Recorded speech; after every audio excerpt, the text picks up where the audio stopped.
O ministro do Supremo, Alexandre de Moraes, votou pela condenação de mais 29 réus acusados de participação nos atos do 8 de janeiro.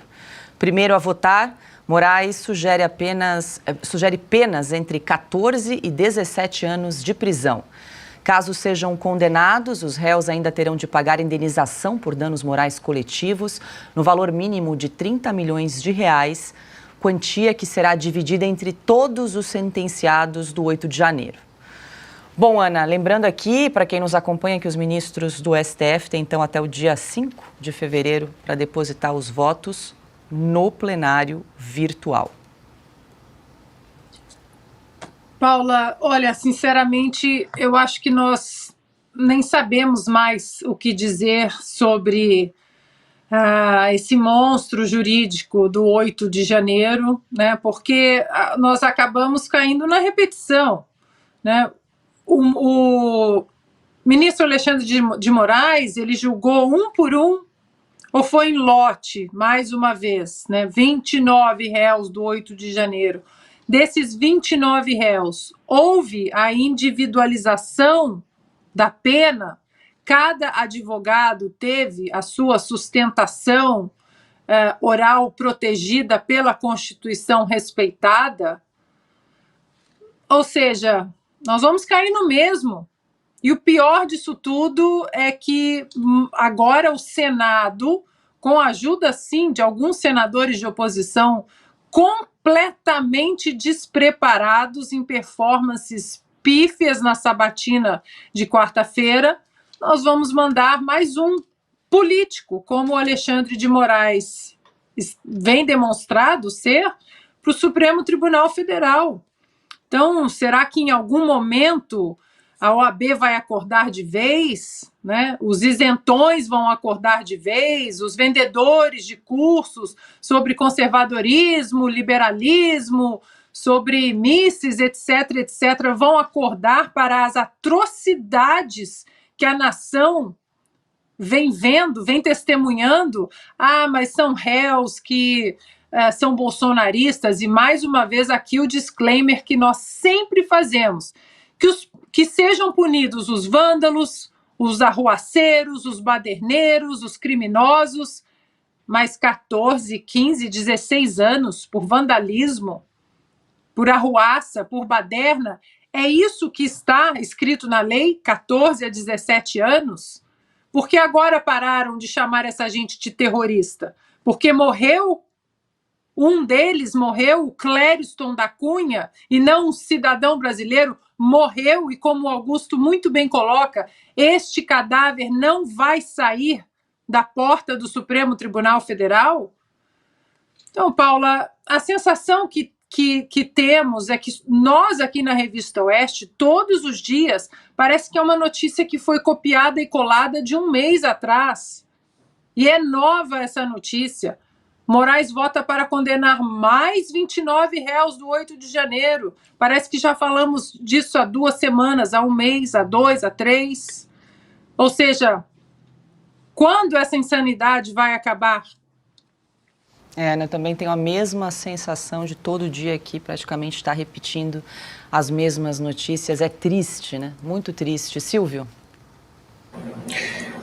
Paula, todas essas pessoas que estão na fila do julgamento, né, porque é disso que se trata, são pessoas que estão numa fila já sabendo qual é a consequência, já sabendo qual será o resultado. Elas serão condenadas a penas altíssimas. Nesta semana, uma notícia que circulou é que um dos cabeças do PCC, como não há vácuo de poder em facção criminosa, o último que assumiu um cargo ali de chefia foi condenado, preso, depois condenado a 11 anos de cadeia. Nós estamos falando de pessoas que saíram para aquele tubo e participaram ou não, mas acabaram arroladas no turbilhão do dia 8 de janeiro e estão sendo condenadas a 14 a 17 anos de prisão. Então elas já sabem qual será a sua pena, a sua condenação, mas elas serão absolvidas pela história. Eu tenho certeza disso. Assim como eu tenho certeza que o ministro Alexandre de Moraes será condenado pela história. Primeiro, porque ele está preso. Ele está preso numa ficção, numa narrativa que ele mesmo criou, de um golpe de Estado, repleto de insinuações, repleto de nuances que não se confirmam, seja do ponto de vista, sob a ótica do direito, do ponto de vista fático, ele sabe do que eu estou falando, seja do ponto de vista de materialidade e constatação, porque não há materialidade quando você faz a individualização das condutas.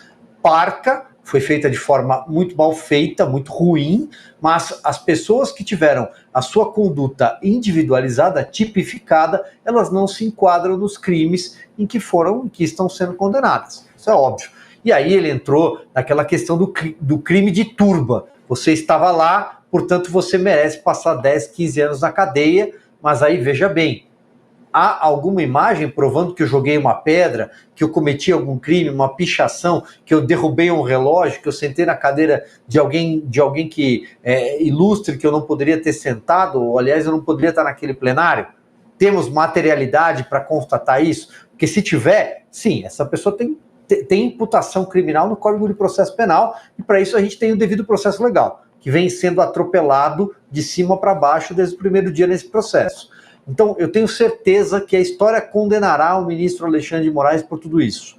Ele já teve algumas oportunidades para recuar desse julgamento, que, na minha ótica, e eu não tenho o conceito, eu não tenho a mesma formação em direito do ministro Alexandre de Moraes. Não escrevi um livro sobre a Constituição, como o ministro Alexandre de Moraes já escreveu. Mas eu posso dizer com absoluta convicção que ele teve oportunidades na história como jornalista para recuar e paralisar tudo que ele estava fazendo. Principalmente quando ele conseguiu condenar uma pessoa que não estava e que provou que não estava lá. Ou seja, aí nós já estamos falando de algo que realmente entra para a ficção.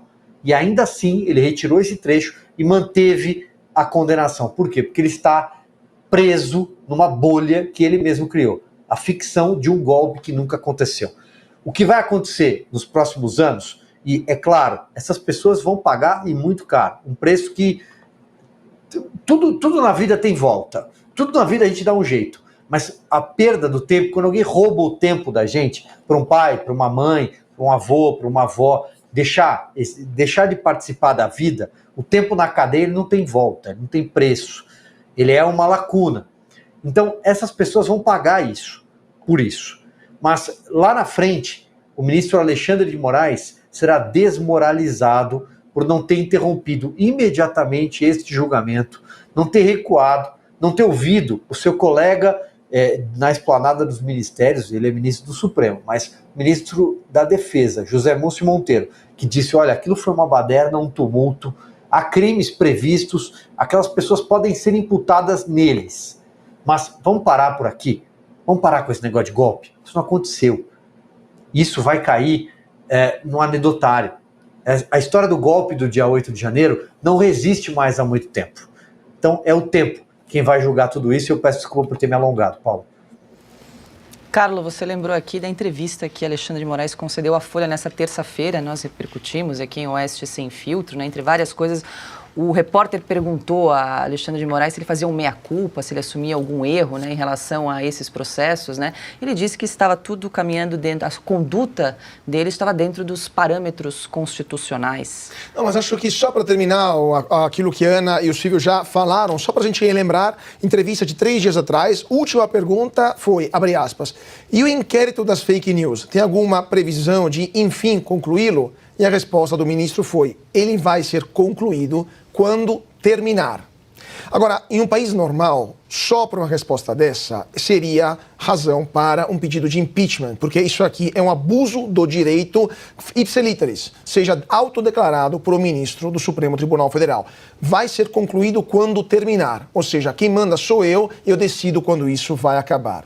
Mas assim, tirando esse ponto, e só para terminar também, porque nosso tempo está acabando, só queria complementar aquilo que a Ana também falou. Eu estava lá em Brasília junto com nossos repórteres lá no Senado, vendo a sabatina, e de fato o Flávio Dino, ele deu um banho para os nossos senadores. Senadores que mostraram para o Brasil um modesto preparo cultural e uma incomum covardia também, né? Porque eles não sequer falaram aquilo que o brasileiro esperava, o seu eleitor esperava. Então, Flávio Dino deu uma aula de direito, de política e até de Bíblia para senadores que também são pastores evangélicos. Então, assim, de fato, o Senado não sabatinou, ele elegeu o Flávio Dino, ele entregou o cargo ao Flávio Dino, e eu acho que os eleitores brasileiros vão lembrar de quais representantes enviaram nessa vez para o Congresso. Eu acho que não vão cometer o mesmo erro na próxima.